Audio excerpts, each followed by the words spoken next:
Bhotani mzikaphalo zidwesha nezidweshakazi ndibuyile kwakhona. Ndicelwa ngumuntu phaa ku-YouTube kulaa platform yam ka-YouTube uthi makhe ndithethe ngokwakhiwa kwezindlu. Xa usakha umzi kwaXhosa uqalwa ekuqaleni ngaba ezi zindlu zima kanjani, zimiswa kanjani. Ndikhe ndayenza ke ividiyo ngaphambili qha inoba isezantsi ngemva kungafuneka umuntu ayigubhulule. Ndafumanisa into yoba it's an interesting topic.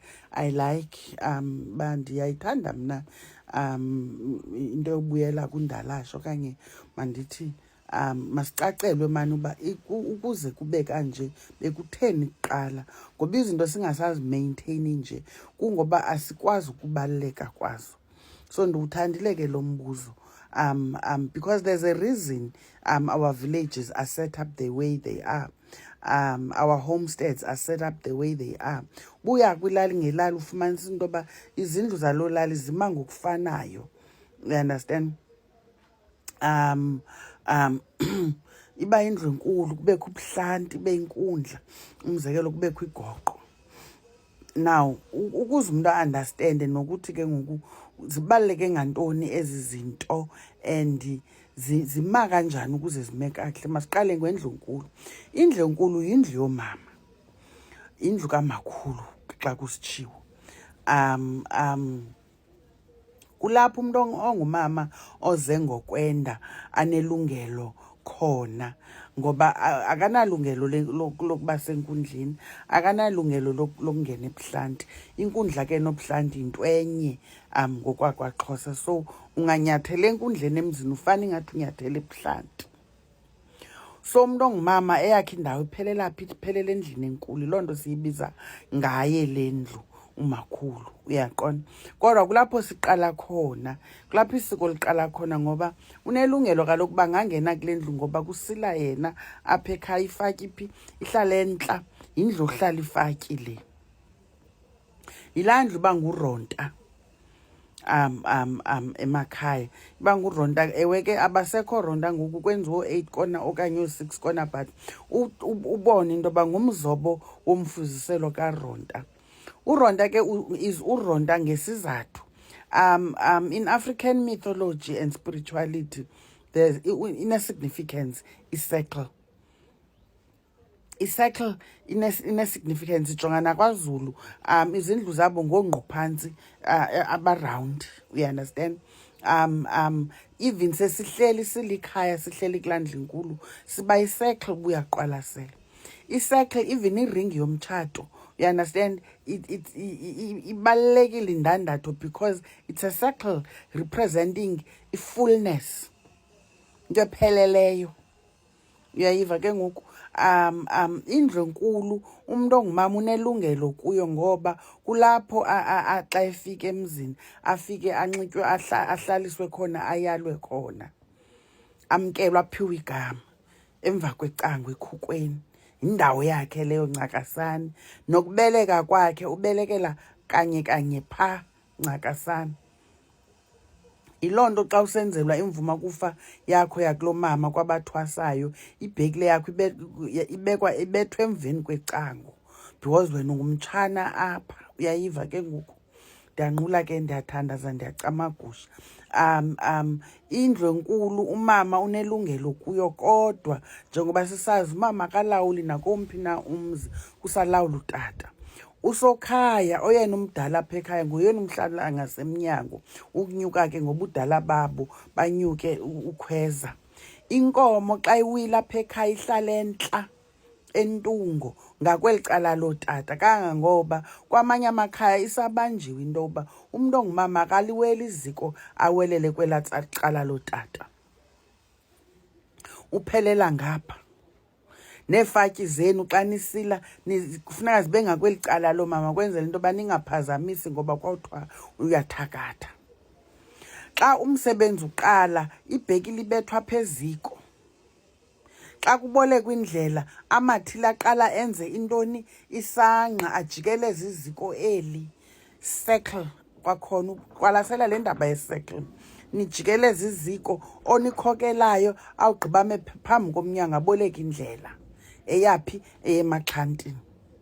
That is why ke ngokwixhanti kufuneka liqondane ngqo isango nesango lendlu enkulu, kwenzela into yoba ningajikelezi nijikele emva kwendlu. But ke ngoku asizuyinceda into yoba ngenxa yengcindezelo sanikwa iiyadi ezincinci, ufumanise besona space sikhulu singemva, ubuhlanti balapha busemva ezilokishini kukutsho.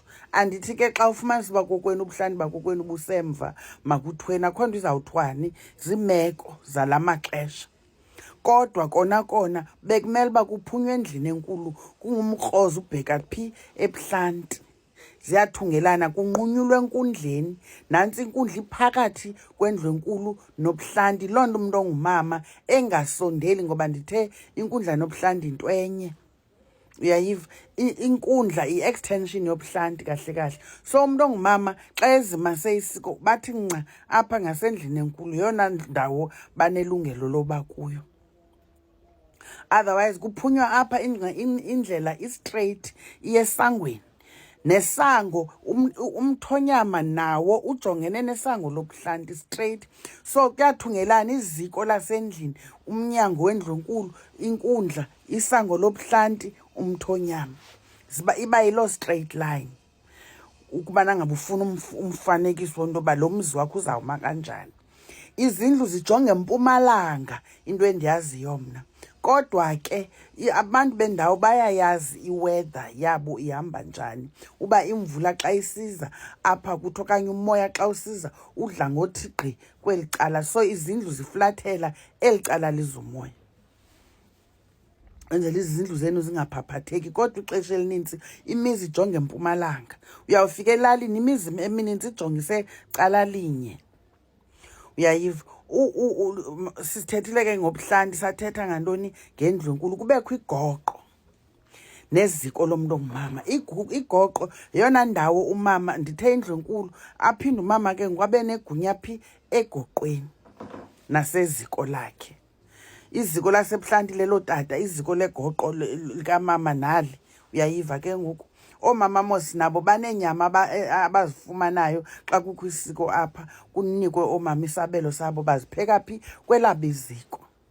Umntu ongumama unegoqo. Kukho iimfihlo egoqweni, oomakhulu bethu besithi umakoti angalungelwa kubekho umntwana, azale umntwana angaphili lo mntwana. Lo mntwana ufihlwe egoqweni, ugrunjelwa phaa egoqweni, amagoqo aphethe iimfihlo. That is why sihambe sisikoze egoqweni ngamaxesha athile, uyayiva? Liyasikoza igoqo magqirha, umzekelo. Uyakwazi uyotshayisa ubuhlanti, umthonyama negoqo litshayiswe because linabantu nalo. That is why inkomo yomntu ongumama xa nimzilela iwela phi? Iwele egoqweni, ayiwele ebuhlanti ngaphakathi, iwele egoqweni, kule ndawo yena nelungelo kuyo, angaphazamisi mntu kuyo. Umntu ongumama akanyathele enkundleni ngaphandle uba wothulwe iqhiya. Nakhona naxa eyothulwe iqhiya ayithi loo nto leyo makadakase enkundleni yalapha ekhaya ingathi ntombalapha. Uya ebuhlanti ngesizathu mhlawumbi kukho ibhokhwe eyomelwayo, uyanderstand, kunzima uba mayizale, ayoncedisa laa bhokhwe. Nakhona xa esiya ukhokhelisa iqhiya ngaphambili, okhulula iqhiya ayiphose emaxhantini, kwenzela into yoba kubonakala into yoba kukho umntu ondim ozayo, alungise ke ibhokhwe leyo. Awugqiba aphuma, akho nto imhlalisa. Umntu ongumama akadakasi ebuhlanti, akadakasi enkundleni. So ligoqo, liziko likamama.